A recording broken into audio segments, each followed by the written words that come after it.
Hello and welcome to another episode of Diet Culture Canned Walk Off.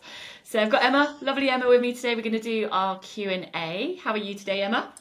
I'm good, thanks. How are you? Oh, I'm very well, but I'm excited for these questions. We have some great questions come through, haven't we, today? Yeah, some really good ones. Yeah, so we're excited to get our teeth into it. I was saying actually that had a dream about making this podcast as well. So, Oh, really? yes. Um, Yeah, I dreamt last night that I was doing this, at this podcast. I had all my studio set up and we were talking, but I said the wrong intro and things. But I think I've been like so excited about doing all these podcasts. I'm obviously dreaming about it now. Okay. But like I said, this is not a podcast about Becky's weird dreams, though I do have a lot of weird dreams, and I probably could make a whole podcast out of them. But that's maybe for another time. But anyway, I will jump into the first question because this one is a really good one, and I think a lot of people will resonate with this. So they have said that they're being bombarded by companies advertising selling blood tests to help you find the optimal diet. They've seen advertising to help those who struggle with autism and ADHD find foods to help them manage the condition, whilst other companies promising they will help identify foods that you should have or should avoid if you're trying to lose weight.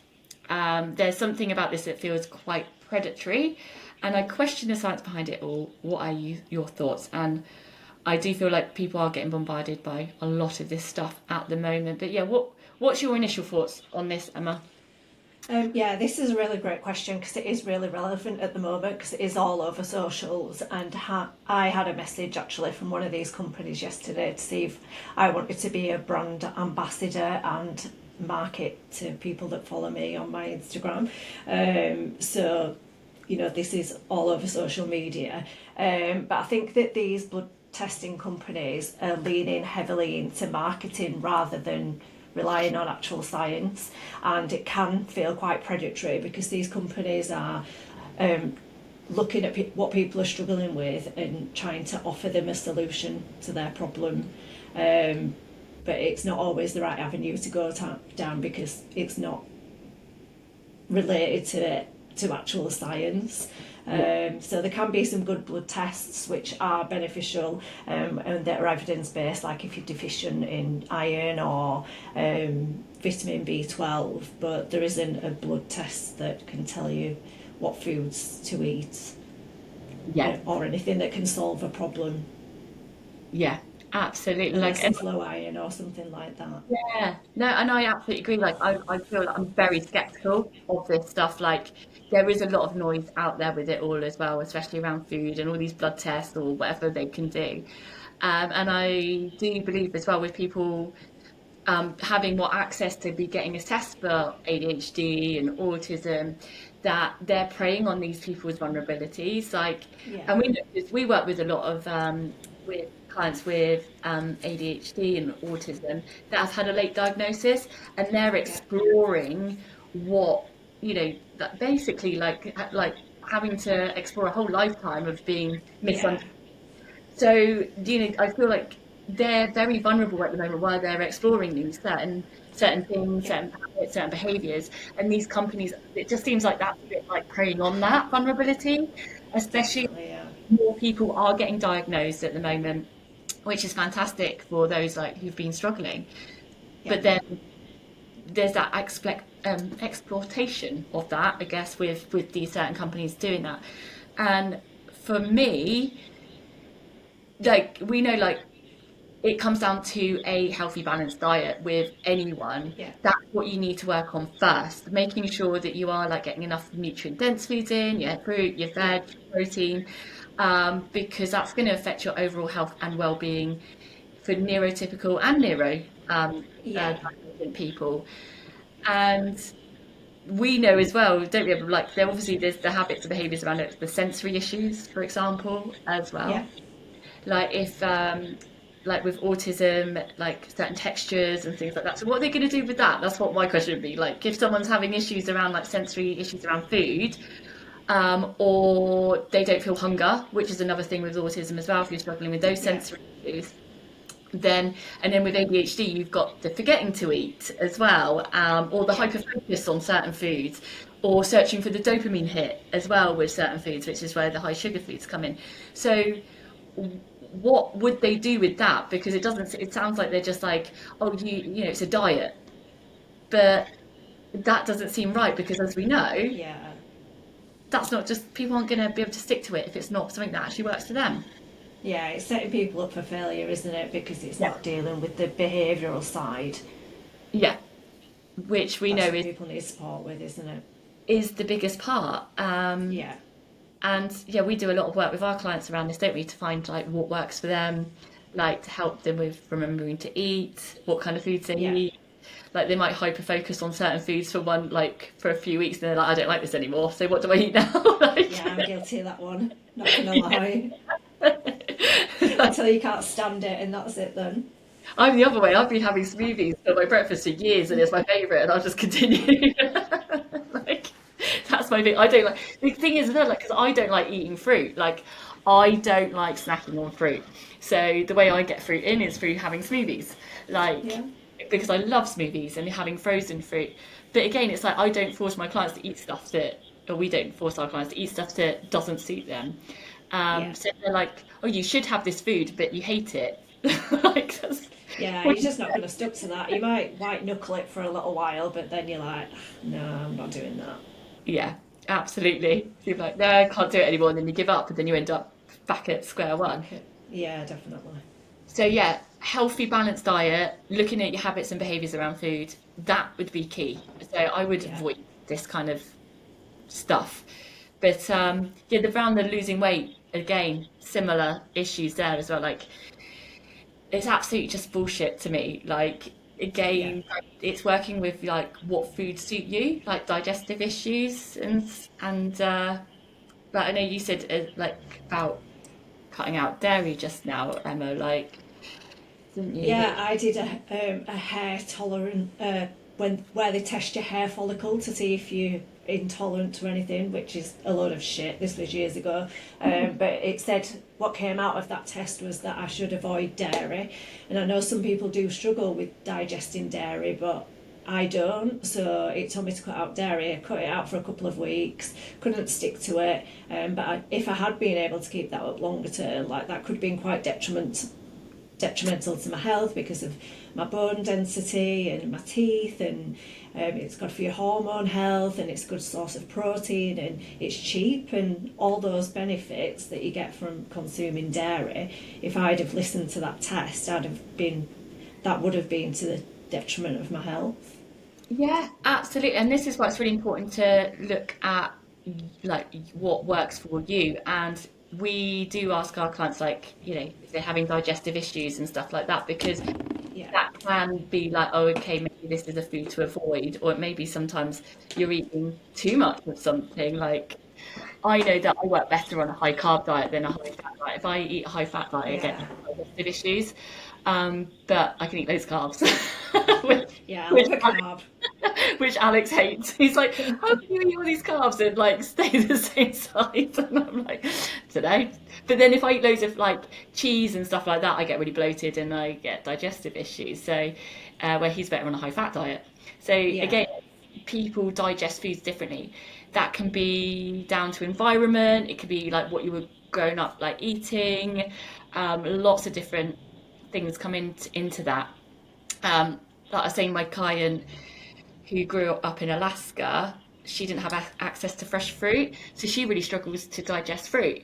So Yeah. we work on just like lots of vegetables instead, rather than getting fruit in, because it's just something that her body's just not used to. Because, and that's another good thing to mention actually. Like if you do go like, oh, okay, I think I should cut out this food because, you know, because this is the thing as well. Social media go like, oh, this is bad for you. But if you do cut out foods for long term, it can create issues around like your body won't create the enzymes to break them down, because what's the point? You don't need them. Yeah. And then you will have an intolerance. You give yourself an intolerance basically. Yeah. So again, with these kind of blood tests, or you know, with the hair one, and they come back and they're not reliable. They're No. at all. Like I've heard that they're not very reliable on what they say. So yeah, Yeah, they're not evidence-based, are they, or backed on any real science. They take like a kernel of truth and then they kind of can't back it up. So the truth is that your nutrition does affect how you feel, but yeah, a blood test isn't the answer to it. Like cutting out a certain cutting out a certain food. Like I yeah. say, it's just eating well and having balanced meals and looking at your habits and behaviours and all of those kinds of things. Not cutting Absolutely. out dairy or tomatoes or whatever. Yeah, like, and there are people. I'm not denying there are people out there, obviously, with intolerances, such like Yeah, dairy, like the lactose intolerant. There's people that struggle with like the nightshades, like those kind of vegetables, yeah, and people that struggle like but they have like very prominent reactions like rashes or things like that, as well as digestive issues. But if you do struggle with any of that kind of stuff, I'd highly recommend to go see a doctor first of all, yeah, or a specialist. But yeah, just because I used to think as well, because of the internet, like, oh, if I just cut out this, because then I'll lose weight as well. And now we know that it's ridiculous. Carbs, carbs was one. yeah. That's a big one, isn't it? Like, pasta's the devil. Like, I can't eat breads. I eat pasta and bread all the time now, by the way. Yeah, I yeah. pasta, That's a really common one. The carbs. yeah, and then you think like that's making me fat, but it's not, right? There's lots of science to show that we need carbs. Yeah, I love a carb. Oh no, I have pasta at least once a week, if not twice. It's my favourite Yeah. meal. I'm like pasta, Well, oh. I've got kids, so that's all my kids want to eat: pasta every day. And I go to the bakery Pasta or one. something with gravy. Oh, love gravy. Like my hangover food back in the day was like a chips, cheese, and gravy. Best combo. Well, Amelia said to me yesterday, what do you think gravy would be like on pasta? So Oh, probably not very nice, but that's all she wants to eat, just well, pasta or things with gravy. like, so that sounds all right. Just report back what it's I'll let like. you try that one, babe. No, it's all right. But yes, anyway, it does come down, go back to the question, it does come down that it needs to be an holistic approach when it comes to your diet, looking at your overall well-being with it. It's about habits, it's about behaviors, it's about getting that balanced diet. But people want that magic pill, and that's why these people prey on your vulnerability with Yeah, unfortunately. But I was going to say with the digestion as well, sometimes when we're not digesting food properly, it can be due with stress as well. yeah, In like if your central nervous system is in that flight, freeze mode, um, our digestive system is one of the ones that starts to shut down, because we don't need that if we need to run away or get away yeah, from danger, which is what that is for. So that's why sometimes if you're eating and you're feeling stressed, you're not digesting, you will get bloated. So I think that's a really good thing to notice as well, that it's not always down to the food, it's down to your emotional state as well. yeah, So I just wanted to chuck that in there. But yes, so the key thing on that question is start from the basics: balanced diet, eating regularly, exercise, and working on habits and behaviours. yeah. That was, well, it was long-winded. We had 13 minutes to answer that question. But I think there That was a was lot of, long. it was a lot of Yeah, points to it. So the next question is, what are good sources of iron in food, and can you overdo iron? So, do you want to start with this one, Emma? yeah, can do. So, yeah, iron's really important because it carries oxygen around the body through your red blood cells. If it's low, you can feel quite tired and cold and flat. So it is important. Quite a few different foods that include it. So there's ones that you get from animal sources: red meat, liver, poultry, fish, and others that you get from plants, beans, dark leafy greens, that kinds of thing. It's best to have those with vitamin C Yeah. to help absorption. Absorption? Absorption, yeah. Vitamin Yeah, C helps with iron absorption. Yes, yeah, absolutely. You can overdo it, but I think it's quite hard to overdo it from your diet naturally. I think it's just if you're supplementing, you can overdo it, but it's best to get checked by your doctor. Yeah, absolutely. Get checked by your doctor if you are worried about if your iron is low, but they'll be able to check like quite regularly to make sure that because sometimes if people aren't absorbing it properly and things like that, Yeah, that's where it could come in.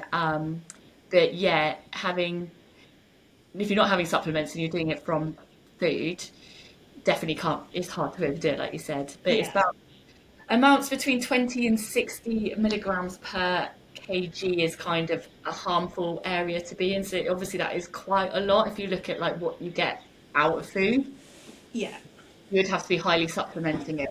But yeah, it's all like there's a lot, like you said there, loads of foods that do contain iron. Like there is a lot of meat that with um the beans and stuff and dark leafy greens and that kind of stuff. But yeah, if you have like foods high in vitamin C and high in iron at the same time, that's going to help.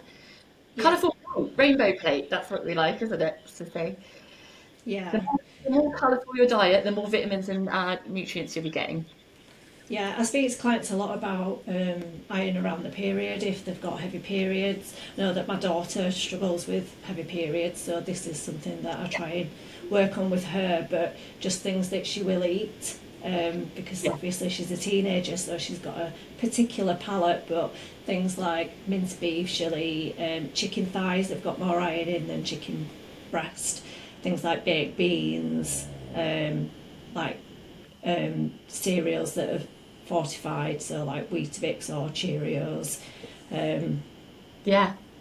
they're easier because you won't eat spinach or liver. So Oh, liver. Like Alex always tells me about how good liver is for women, and I'm like, I yeah, can't stand the texture. I no, tried again recently, and I was like, I can't stand the texture. I I can't couldn't eat eat that. it. But also, you mentioned there about baked beans. I think baked beans are so underrated. They they're cheap. They are such a good source of like they're one of your five a day. They do contain a Yeah, lot of so don't diss the baked bean. I know for like if people are listening to this in other countries, I know in the UK we do not like baked beans. So like, what is it with the UK and their baked beans? They're great. they are. They're cheap. They've got lots of fibre in. But I didn't used to like those because of texture. Honestly, I used to be such a fussy kid. I didn't like a lot of things because of texture. And then I had to grow out of it. I think when I went travelling as well, that done me good because I could be Yeah, fussy. Because mum used top to up say I for was so that. fussy as a kid. And like I'd eat really slow by the time it was like one meal was over. It was time for the next one. When I was like, I'm sorry. Not like that now. Gone. Like 10 seconds. But anyway. So yes, hopefully that helps a lot. So got Pedro snoring in the background, so can you hear Oh him? yeah, can you hear that? Yeah. Apologies. Pedro is Emma's little pug. He's very cute. He's asleep under my desk. At least he's not barking now. So Yeah, don't worry. Sometimes we'll get Bodhi whining in the background. She's actually sat behind me being very quiet, so that for once. Next question. I thought this was wild. It wasn't really yeah, a question, but I think it was a good point that came up from one of the clients. She said she had an interesting conversation in the hairdresser recently, and one of the hairdressers was telling her about her gym and her PT, and they were talking about this nice meal that she loves to make herself, but it doesn't count in her daily protein because she puts honey on it. And she said she thinks it was a roast salmon with honey. And the client said she thought this was wild advice from a PT. Like she's heard a lot of these kind of things over many, many years and many, many PTs that she's had. The idea that the goodness of the salmon is cancelled out by honey seems terrible advice to me. Such a bad way to look at it. Like I get you have a weight loss goal, but then it's not ideal. But the goodness of the protein is still in the salmon. It's mental. She's like, it'd be good to discuss that line of thought because it makes me scared to go to PT, to be honest. And not all PTs were like this, I say, but it is scary that people are giving this advice on the gym floor. yeah. I was like, I read it and I was like, what the fuck? I think was my first You initial can imagine it though. reaction. Oh, yeah, you can. I like. But yeah, what did you think when you read that as well, Emma? Yeah, so honey isn't going to cancel out the protein. It's still going to have the same amount of protein and the omega-3s and all of those health benefits that you get from salmon. It won't change the amino acid profile, and it doesn't stop the body from absorbing it. It will still absorb it in the same way. So the only thing that adding a bit of honey will do is add a tiny bit of carbs, which is not a bad Yeah. thing. In fact, it might help to fuel your training, it might help with recovery, and it'll make the meal more satisfying for that Yeah. client. So, if you use a teaspoon of honey, even if the goal is fat loss, it's only about 20 calories. So, it's not a lot of calories. I mean, obviously, if your goal is fat loss, then overall calories are important, and also things like portion sizes and things like that, but it's not a bad food. I think that PT's very much got that black and white thinking about this is a good food, this is a bad food, and they're not Mm. looking at diet overall. But I do think this kind of messaging makes people anxious and confused about what they should be eating. Yeah, absolutely. It's like you still ate it, it just doesn't like cancel it out. Doesn't mean like, oh, Yeah, zero protein. Like you ate protein, you ate the good fats that salmon contain, like you said. It's yeah, absolutely wild that people are still giving this kind of advice out there to me. And this comes down to as well, like I always say to people, the best plan you can have when it comes to diet, when it comes to exercise, is something that you can do long term. So yeah, you need to have foods that you enjoy. 'Cause otherwise, you're like, I hate this, and now I'm going to eat a load of shit. Do you know what I mean? Like, because you're not yeah, feeling definitely. satisfied. Like, but she's like, I love this meal. Like, I'm having the salmon, having it with honey. You know, maybe got some veg on the side, and she's feeling satisfied and enjoying that meal. Yeah, Then she's less likely to go and raid the sweet cupboard or like stuff yeah. for that Yeah, she's going to satisfaction. be able to adhere to it long term, isn't she, if she's enjoying what she's eating and it's not feeling like a chore. Like, it Absolutely. shouldn't just be like if you had to eat plain chicken and broccoli forever, like, you're just not going to stick to that. Yeah.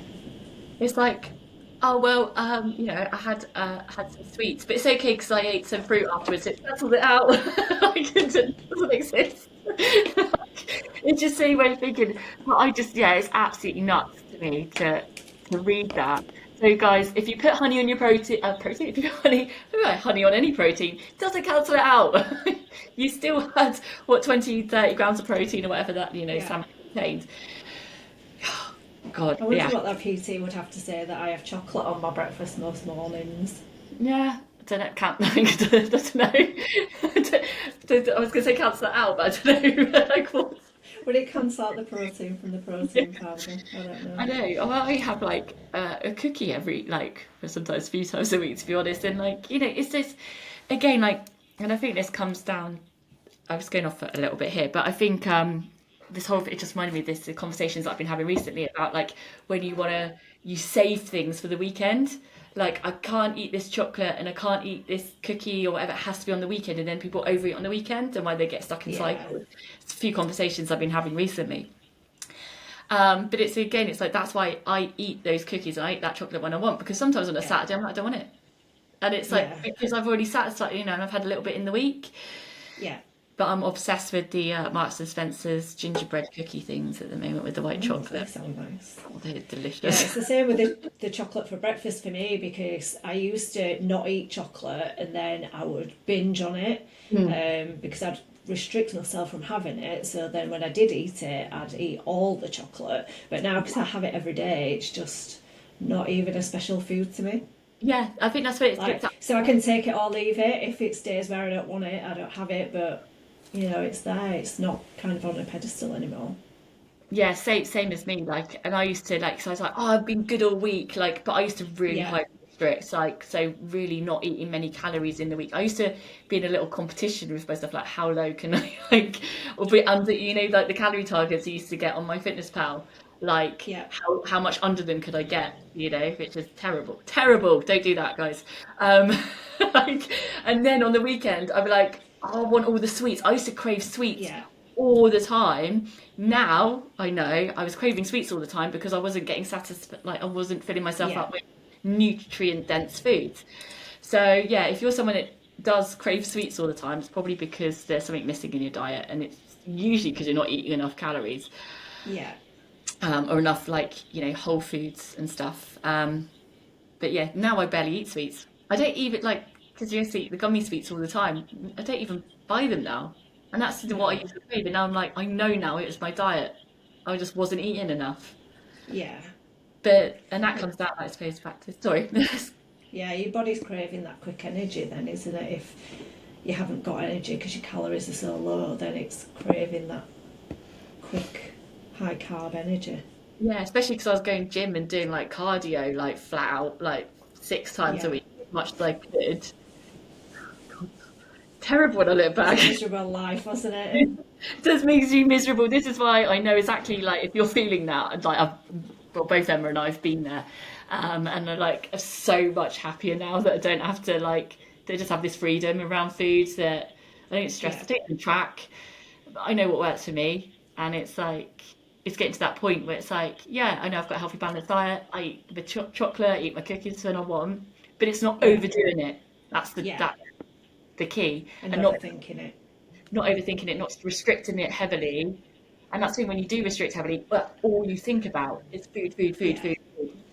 It takes up every waking moment. That's all you say. Oh, when I look Yeah, back, it does. God, I was so miserable, miserable when I was Yeah. in that place. But I guess that's why, it's why we do what we do. We don't want Yeah. people to think like that. Anyway, gone into a big, but I think that just that kind of advice, which is absolutely terrible, and that's why I think it's just, yeah, steer on a different conversations like we just did, because Yeah. a lot of terrible advice like that out there. But if you are worried about this kind of stuff, if you're hearing these things, like even what we talked about just now with the blood test, like, just reach out because I'm happy to talk to you about it. But before we get to that, I've got one more question. Anyway, this is quite a good one because I think a lot of people struggle with this. How do you balance your home and work life? I sometimes think about work all evening and definitely all day on Saturday. Then I wake up Sunday thinking about tomorrow. Um, so Emma and I will have different like work-life balance. Emma's got children, I don't. So do you want to start, Emma, and then I'll fill in? Yeah, so it can be really easy to blur those lines between work and life. And when you care about what you do, it can be on your mind quite a lot. So like I know sometimes I'll finish work, but my brain is still thinking about work. I'll be thinking about clients or thinking about planning content or things that I need to do. And I think the culture that we have in the UK is very grind harder, more work is better. But a shift for me was when I had my cardiac arrest, and now I appreciate other things outside of work. Like, obviously, I love my work and it's a big part of my identity, but other things are important as well. And I think countries like Denmark and Sweden have got this really nailed down because they finish work on time, they take regular breaks, they spend time outside, they spend time with the family, and they're still very productive and get things done. But I think they base their lives around their values, which is something that we explore a lot with our clients. And obviously, with what happened to me early in the year, I've had a shift that work is still as important, but other things are important too. Yeah, I think that's really important to remember. Like, I I am a self-confessed workaholic. It's something I've always worked, like I've always been a worker. Like, so I do struggle with balance, but I have found balance, if that makes sense, at the same time. Yeah, So, like, yeah, so I'm one of these people that I need a purpose, and I like, from all that mindset, the mindset work that I've done on myself, it's come up that I have like very masculine energy, which is those people that like to go out and get and have a purpose, and work is a massive purpose for me. However, like, if I don't watch it, I will burn out. So I yeah, have to make sure that I'm in tune with that and recognizing when I am neglecting downtime as well. One of the big things I do is set boundaries. And I know boundary setting is something that we do a lot with our clients as well, but learning to set boundaries with work, but not even with work, with other areas that take your energy as well. Sometimes that can be from family and friends as well, and like learning that it's okay to say no to things. Especially a lot of people we work with can be people pleasers, and they feel like they have to say yes Yeah. to everything, even when that comes as a strain at their own energy. And that includes work. I think if you're someone like me who's very like loves working, loves to prove himself, loves to like take on the next thing, you can end up saying yes, yes, yes to a lot of things. And this actually happened to me when I worked in the fashion industry. Like, it's always feel like, oh, this came up actually in the last Q&A, but when you said like feel like you're digging yourself up, but I was good at my job. Like I was good at my job. You I can got big yourself up. We love it when you big yourself up. You exactly. should I was do good at my that. job. I got promoted a few times, but because of that, they're like, Becky can do this, Becky can do that, and it got to a point where they Yeah. kept piling more and more on. And I know this comes up with my clients as well because a lot of them are very similar in that respect. But it got to a point where I was like breaking. I was not doing my job as well as I could because I was like taking on more and more and more. So I had to say to them, look, I can't do it, I can't do anymore. And then like I'm really struggling. Like I'm becoming like I can't do each thing as well as I would like to because I'm getting spread too Yeah. thin. So I actually like had a talk, and then I got an assistant basically to help me. So that was good. But I think it's good to recognise that that isn't a weakness to say that I need No. help. Yeah, and Um, if because you spoke up in that situation, they were able to put things in place to help support you. But if you kind of just take it all on and don't say anything, then they will just, like you say, if you're good at your job, they're like, oh, here, have some yeah. more, have some more. So, And if you're a you people know, pleaser and then you want to yeah, prove yourself and like that's your identity that comes into it yeah, as well, then yeah, then you find it hard to say like, well, if I say no, then I'm not this person that I've put myself up to be, if that makes sense. So, yeah, there's a lot come into it. So when it comes to balance, setting boundaries is key and learning like with work, are you taking on too much? Are you working like through your lunch breaks? Are you working like past your time that you should be like look at those boundaries. Then sorry if Alex is banging. It's like sorry guys, really banging in the background. between the dog snoring and the Recording banging. a podcast. Anyway, so we work on with our clients as well about like how to so Eisenhower metrics is one that we use quite a lot with how to like Yeah, delegate and like work out what's important and stuff. Being able to write lists and manage your time and stuff like that. And then I think when it comes to planning in I think I always say to people as well, plan in downtime. Don't feel yeah, like you can't schedule in downtime. If you're someone that uses a work calendar, work schedule, use the same one, but put in breaks, put in downtime, because I think that's where we often forget about our own self care. yeah. Yeah, Um, because I've had clients that just don't take a lunch break and they'll just work through, but then they just end up burning out then yeah. because they're just so overwhelmed and So yeah, I they can't do the best work because they're so stressed and absolutely, and overwhelmed and tired and this is what I said to people, like say to people as well. I'm like, you deserve those breaks. They're there for a reason. And this is something I learned. Like, I worked in the fashion industry, which is quite a demanding job. It's very busy. There's lots yeah, of deadlines. I'm not saying it's the hardest job because it's not, but it's definitely like a demanding job in that respect. But I used to put in my calendar break and like as a meeting, like and yeah, then lunch break. And I used to go out and just walk around the block. Like it was in the middle of like Camden. It wasn't that pretty, but like it just used to walk around the block, and then that was it. Um, but it just got me out for that, and I was much better coming back after that yeah, 2 minutes of being outside, coming back to my desk. And that again just helps you reset, helps you switch off. We help with our clients doing like regular self check-ins and stuff with themselves as well throughout the day to help manage stress levels. But yeah, really important to plan in things that aren't work related on the weekends as well. Giving yourself structure and routine, flexible structure and routine as well can help. Make sure that you're again, this goes back to values again, I think, where you know, make sure your values are being met. What is important to you? Like, if you've got kids, is it going out spending some time with them? If it catching up with friends, is it going on like some date nights or going for walks? Like, do things that are away from the house, I guess, Yeah, and or like if you like your work environment, like if you're someone that works from home, I think it's really important to have, if you can, because I know this is not available to everyone, if you can, having a separate area that you yeah. can. Yeah, and I think things like for me, because obviously I work from home, so I could just work and work and work, is I try and define a finish time. So I work as if it's a normal working day and I plan in my lunch breaks, but I have a finish time which I try to be 5 o'clock unless we're doing like a webinar for clients or we've got a client that's in a different country that needs a different time, you know, we'll work later, but try and keep it till 5 o'clock and I'll shut my laptop and then that is it. And then having some kind of ritual after work where your brain can shift from one state to the other. So for me, I have a shower and that's my signal that work is done. But other things that I've done with clients are they might like watch a show or go for a walk or do some journaling or a meditation or whatever that might look like for them, but having some kind of ritual that distinguishes like this is my working hours and this is the time where I rest, so I can show up as my best self when I come back to work tomorrow. Yeah, that's a really good point actually, because um like, I don't wear gym stuff and things either, big coach.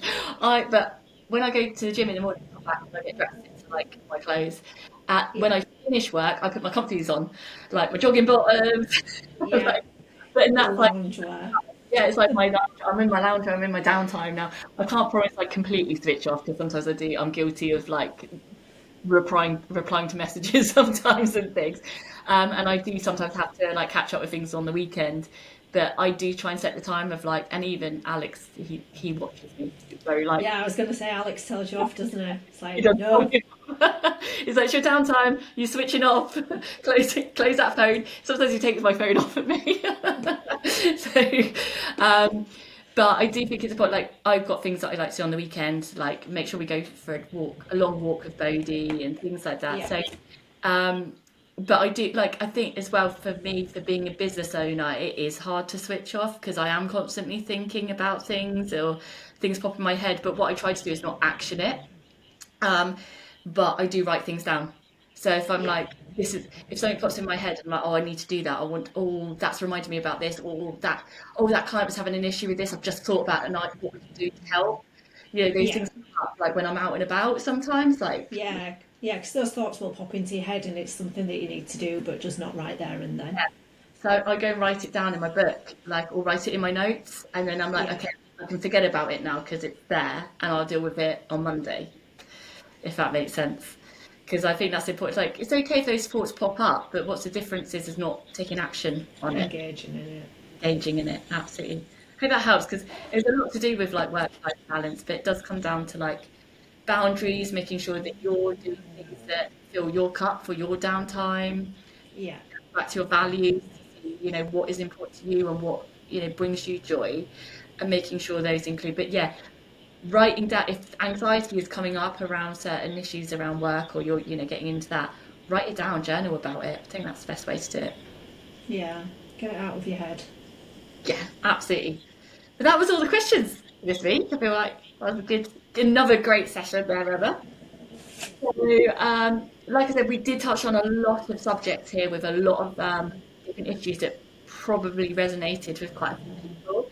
And it, you know, we are here to help with any of these things that come up, especially, like I said, we help with a lot of neurodivergent clients around building those habits and behaviours, especially around food and routine. Or like if you are struggling with like food noise, but also like understanding what's right and wrong to do with diet, like not taking up PT's advice about cancelling out.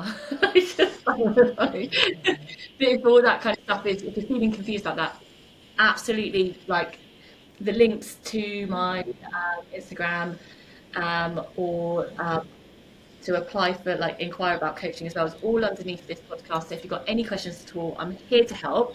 And Emma and I would love to talk to you. So yeah. Well, thanks Emma for today, and Thank you. I'll speak to you. Speak to you soon. Bye.